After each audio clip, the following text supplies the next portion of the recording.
नमस्कार दोस्तों, आप सुन रहे हैं दी स्टोरी टेलर वॉइस, जहां किताबें सिर्फ पढ़ी नहीं जाती बल्कि महसूस की जाती है। यहां हम आपके लिए लेकर आते हैं दुनिया की सबसे असरदार और जीवन बदल देने वाली ऑडियो बुक समरीज। ऐसी कहानियां और सीखें जो आपके मन को साफ करेंगी, आपकी सोच को नया आकार देंगी और आपको एक बेहतर इंसान बनने की दिशा दिखाएंगी। अगर आप अपने जीवन को बदलना चाहते हैं, नई प्रेरणा पाना चाहते हैं और अपनी सोच को नई उड़ान देना चाहते हैं, तो यकीन मानिए आप बिल्कुल सही जगह पर हैं, क्योंकि यहां दी स्टोरी टेलर वॉइस पर हर किताब एक कहानी है और हर कहानी एक नई शुरुआत। कभी ऐसा हुआ है कि आप किसी जरूरी काम को करने बैठे, लेकिन अचानक सोशल मीडिया खोल लिया या सोचा थोड़ा आराम कर लूं फिर शुरू करूंगा, और फिर वो आराम पूरा दिन खा गया? अगर हां, तो ये वीडियो आपके लिए है, क्योंकि आज हम बात करने वाले हैं निल्स सैल्ज़गेबर की बेहद शक्तिशाली किताब स्टॉप प्रोक्रेस्टिनेटिंग के बारे में, जो हमें सिखाती है कि कैसे हम अपनी टालमटोल की आदत को तोड़कर अपने समय और जीवन पर दोबारा काबू पा सकते हैं। इस किताब में लेखक बताते हैं कि टालमटोल सिर्फ आलस नहीं है, बल्कि हमारे डर, असुरक्षा और भावनाओं का परिणाम है। और अगर हम इन भावनाओं को समझ लें, तो हम वो सब हासिल कर सकते हैं जो आज सिर्फ सोचकर छोड़ देते हैं। तो आइए शुरू करते हैं इस शानदार सफर को, जहां हम जानेंगे टालमटोल के दुश्मन को पहचानना, अपने मन को समझना और हर दिन को जीत में बदलना। ये सिर्फ एक किताब नहीं, बल्कि एक आईना है जो तुम्हें तुम्हारा असली रूप दिखाएगी। इस बुक को खरीदने का लिंक मैंने नीचे डिस्क्रिप्शन और पिन कमेंट में दिया है। जाओ, इसे पढ़ो, क्योंकि शायद यही वो कदम है जो तुम्हारी जिंदगी को हमेशा के लिए बदल सकता है।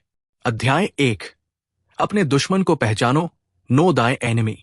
अगर आप टालमटोल की आदत से परेशान हैं, तो सबसे पहला कदम है अपने असली दुश्मन को पहचानना। कई लोग सोचते हैं कि आलस ही वजह है, लेकिन सच्चाई इससे कहीं गहरी है।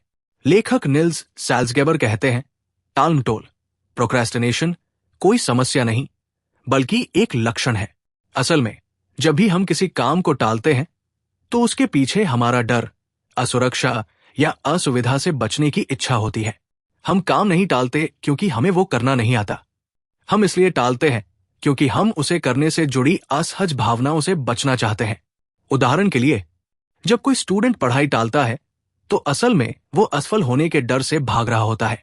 जब कोई व्यक्ति जिम नहीं जाता, तो वो उस शुरुआती असुविधा से बचना चाहता है जो शरीर पर काम करने से आती है। इसलिए लेखक कहते हैं, अगर तुम अपनी टालमटोल को हराना चाहते हो, तो पहले समझो कि वो तुम्हारे खिलाफ नहीं, बल्कि तुम्हारी रक्षा के लिए काम कर रही है। आपका दिमाग आपको दर्द या डर से बचाने की कोशिश करता है, पर यही बचाव धीरे धीरे आपकी सबसे बड़ी कमजोरी बन जाता है। तो पहला कदम यही है, अपने अंदर झांकना, ये समझना कि आप काम क्यों टाल रहे हैं। क्योंकि जब आप अपने दुश्मन को पहचान लेंगे, तो उसे हराना आसान हो जाएगा। अध्याय 2, जागरूकता, अवेयरनेस। पहले चैप्टर में हमने जाना कि टालमटोल, प्रोक्रेस्टिनेशन हमारा असली दुश्मन नहीं, बल्कि एक संरक्षण तंत्र है जो हमें असहज भावनाओं से बचाने की कोशिश करता है।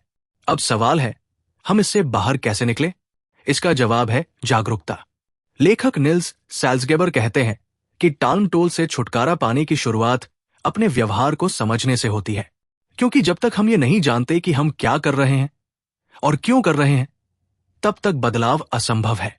जागरूकता का मतलब है अपने मन को ऑटो मोड से निकालकर ऑब्जर्व मोड में लाना।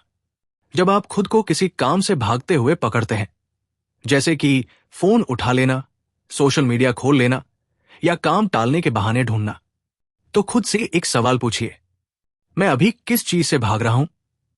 यही पल सबसे महत्वपूर्ण है, क्योंकि उसी क्षण आप अपने दिमाग के ऑटोमेटिक रिएक्शन को कंट्रोल करना शुरू करते हैं।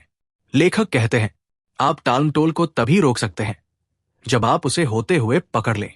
हर बार जब आप जागरूक होते हैं कि आप काम टाल रहे हैं, वो आपका हारना नहीं, बल्कि पहला जीत का कदम होता है।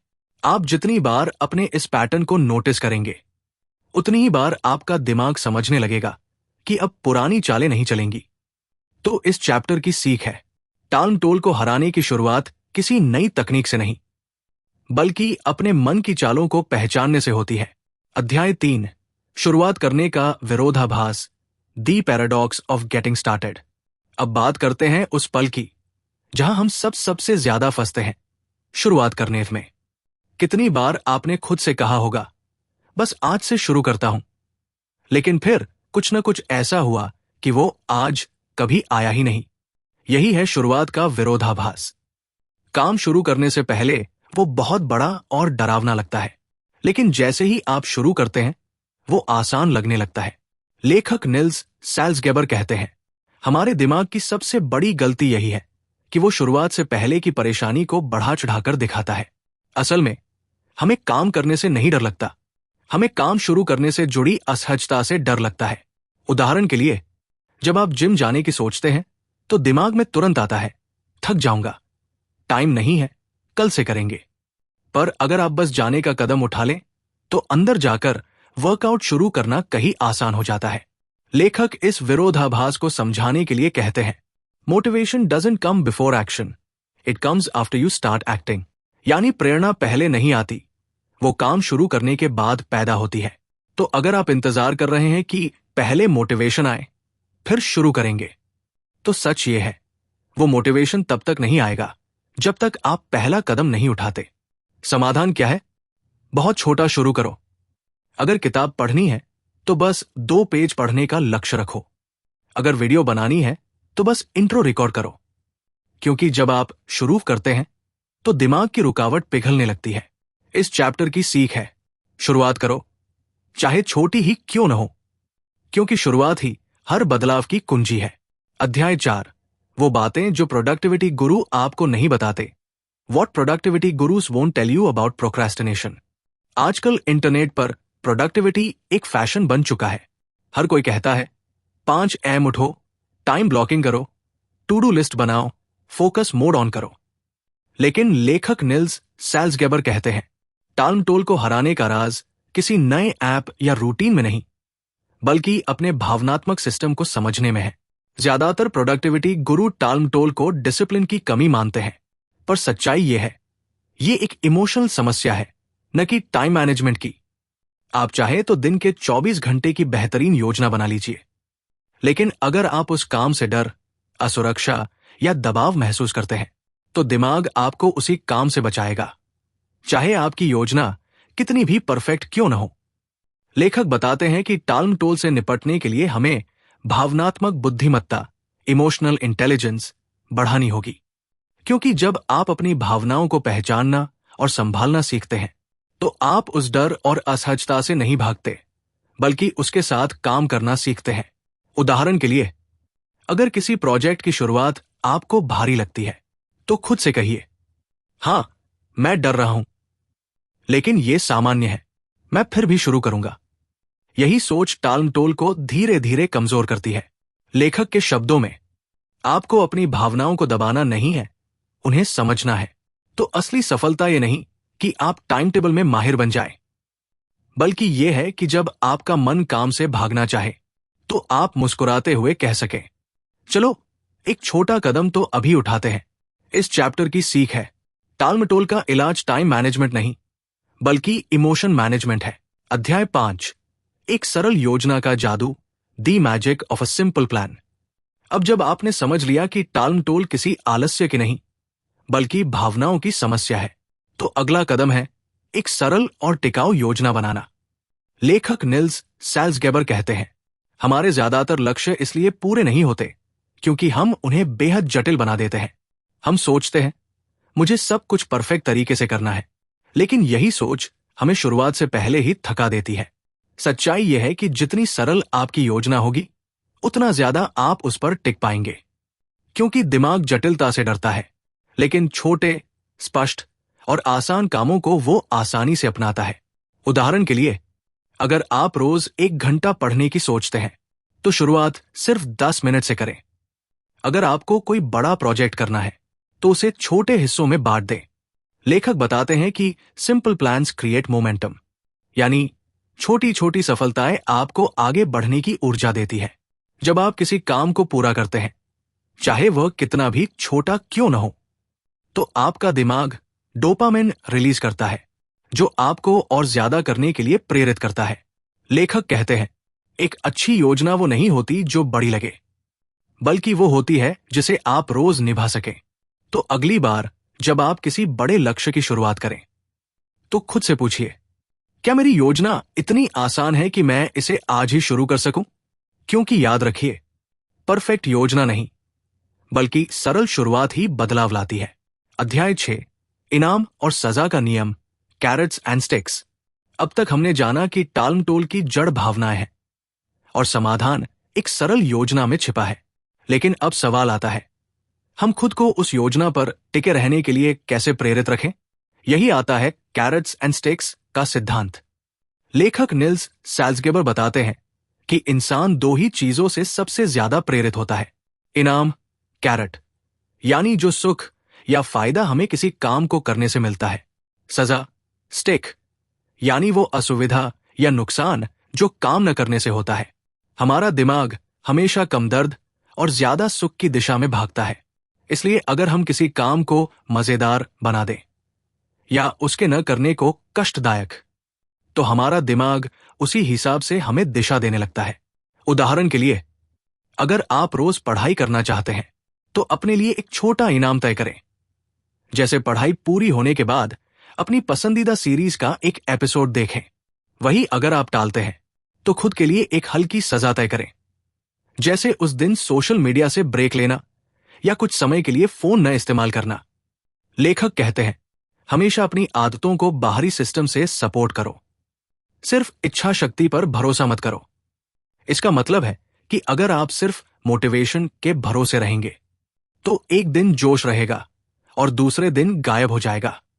लेकिन अगर आपने अपने चारों ओर इनाम और सजा का ढांचा बना लिया, तो आपकी निरंतरता बनी रहेगी, चाहे मन करे या न करे। इस चैप्टर की सीख यही है, अगर आप खुद को बदलना चाहते हैं, तो अपने वातावरण को ऐसा बनाइए जो बदलाव को मजबूर कर दे। अध्याय 7, आपकी दादी टालमटोल क्यों नहीं करती? Why your granny doesn't procrastinate? लेखक निल्स सैल्ज़गेबर इस अध्याय में एक दिलचस्प सवाल उठाते हैं। हमारी दादी या पुरानी पीढ़ी के लोग टालमटोल क्यों नहीं करते थे, जबकि आज की पीढ़ी हर काम को कल पर छोड़ देती है? असल में हमारी दादियों का जीवन बहुत सरल और स्पष्ट था। उनके काम सीधे थे, खाना बनाना, घर संभालना, खेती या सिलाई करना। हर चीज का एक तय समय था और बाद में करूंगी जैसी सोच के लिए कोई जगह नहीं थी, क्योंकि अगर वो काम उस वक्त ना होता तो जीवन रुक जाता। लेकिन आज की दुनिया में सब कुछ विकल्पों, ऑप्शंस से भरी हुई है। हमारे पास करने के लिए बहुत कुछ है, पर ध्यान देने के लिए कुछ भी नहीं। हजारों नोटिफिकेशन, सोशल मीडिया और एक के बाद एक इच्छाएं, ये सब हमें असली काम से भटकाते रहते हैं। लेखक कहते हैं, आपकी दादी टालमटोल नहीं करती थी क्योंकि उनके पास ध्यान भटकाने वाली चीजें नहीं थी। उनका दिमाग एक काम पर केंद्रित रहता था। इसके अलावा पुरानी पीढ़ी में कर्तव्य और अनुशासन जीवन का स्वाभाविक हिस्सा था। वे सोचती नहीं थी कि मेरा मन है या नहीं, बल्कि बस इतना जानती थी कि ये करना है तो करना है। आज की सबसे बड़ी समस्या यह है कि हम हर काम को भावनाओं से जोड़ देते हैं। अगर मन नहीं है तो काम नहीं करते। पर दादी की सोच थी, पहले काम फिर आराम। इस अध्याय की सबसे गहरी सीख यही है, अगर आप टालमटोल खत्म करना चाहते हैं, तो अपनी जिंदगी को सरल बनाइए और अपने कामों को विकल्प नहीं, कर्तव्य समझिए। क्योंकि जितनी कम जटिलता होगी, उतनी ही ज्यादा स्पष्टता और अनुशासन अपने आप लौट आएगा। अध्याय 8, नम्रता की ताकत, दी पावर ऑफ नाइस। इस अध्याय में लेखक निल्स सैल्ज़गेबर एक बहुत ही सुंदर और गहरी बात बताते हैं। हम खुद के साथ जितना सख्त होते हैं, उतना ही ज्यादा टालमटोल करने लगते हैं। जब हम खुद पर गुस्सा करते हैं, मैं कितना आलसी हूं, मुझसे कुछ नहीं होगा, मैं कभी सुधर नहीं सकता, तो ये बातें हमें प्रेरित नहीं करती, बल्कि और कमजोर बना देती है। क्योंकि अपराध बोध और आत्मा आलोचना दिमाग में नकारात्मक ऊर्जा पैदा करती है और वही ऊर्जा हमें फिर से भागने पर मजबूर करती है। लेखक कहते हैं, अगर आप टालमटोल को हराना चाहते हैं, तो अपने साथ वैसे ही पेश आइए जैसे आप किसी अच्छे दोस्त के साथ आते हैं। सोचिए, अगर आपका कोई दोस्त किसी काम में असफल हो जाए तो क्या आप उसे डांटेंगे या कहेंगे कोई बात नहीं, अगली बार कर लेंगे? ठीक वैसे ही अपने आप से भी नम्र रहिए। लेखक इसे सेल्फ कंपैशन टेक्निक कहते हैं। इसका मतलब है खुद के प्रति दयालु रहना, अपनी गलतियों को समझना और उन्हें सुधारने का मौका देना। जब आप खुद से नरमी से पेश आते हैं तो आपका दिमाग सुरक्षा महसूस करता है और धीरे धीरे काम करने की इच्छा अपने आप लौट आती है। उदाहरण के लिए, अगर आपने आज का काम नहीं किया तो खुद से कहिए, कोई बात नहीं, कल बेहतर कोशिश करेंगे। इससे आप अपने ऊपर विश्वास बनाए रखते हैं और गिल्ट की बजाय ग्रोथ की भावना जगाते हैं। लेखक कहते हैं, दया कमजोरी नहीं है, ये वो ताकत है जो हमें खुद से जोड़ती है। इस अध्याय की सीख, टालमटोल को हराने का सबसे कोमल लेकिन सबसे असरदार हथियार है अपने प्रति दया और नम्रता। अध्याय 9, भावनाओं पर सवारी करने की कला, the art of emotion surfing. इस अध्याय में लेखक निल्स सैल्ज़गेबर हमें एक बहुत ही दिलचस्प और गहरी बात सिखाते हैं। हम अपनी भावनाओं से लड़कर नहीं जीत सकते, बल्कि उन्हें सर्फ करना यानी उन पर सवारी करना सीख सकते हैं। सोचिए, जैसे एक सर्फर समुद्र की लहरों को रोक नहीं सकता, वो बस उन पर सवारी करना सीखता है। वैसे ही आप अपनी भावनाओं की लहरों को रोक नहीं सकते। कभी डर की लहर आती है, कभी आलस की, कभी बेचैनी की। लेकिन अगर आप उन लहरों से घबराने की बजाय उन्हें देखना सीख जाएं, तो टालमटोल पर आपका नियंत्रण बढ़ जाता है। इमोशन सर्फिंग का मतलब है जब कोई नकारात्मक भावना जैसे डर, तनाव या झुंझलाहट आए तो तुरंत प्रतिक्रिया न दें, बस उसे महसूस करें, स्वीकार करें और गुजर जाने दें। लेखक कहते हैं, भावनाएं लहरों की तरह आती है और जाती है, लेकिन आप वो सर्फर हैं जो टिके रहते हैं। उदाहरण के लिए, अगर आप किसी काम की शुरुआत करने में डर या बोरियत महसूस करते हैं तो उस भावना को रोकने की कोशिश न करें। बस खुद से कहिए, ये सिर्फ एक लहर है, थोड़ी देर में चली जाएगी। और जैसे जैसे आप इन लहरों को सहना सीखते हैं, वैसे वैसे आपका दिमाग समझने लगता है कि डर या असुविधा स्थायी नहीं होती। इससे आप किसी भी भावनात्मक बाधा के बावजूद आगे बढ़ सकते हैं। लेखक बताते हैं कि ये कौशल आपको न केवल टालमटोल से बाहर लाता है, बल्कि जीवन के हर क्षेत्र में शांति और स्थिरता देता है। इस अध्याय की सीख, अपनी भावनाओं को मिटाने की नहीं, बल्कि समझने और उनसे गुजरने की कला सीखिए।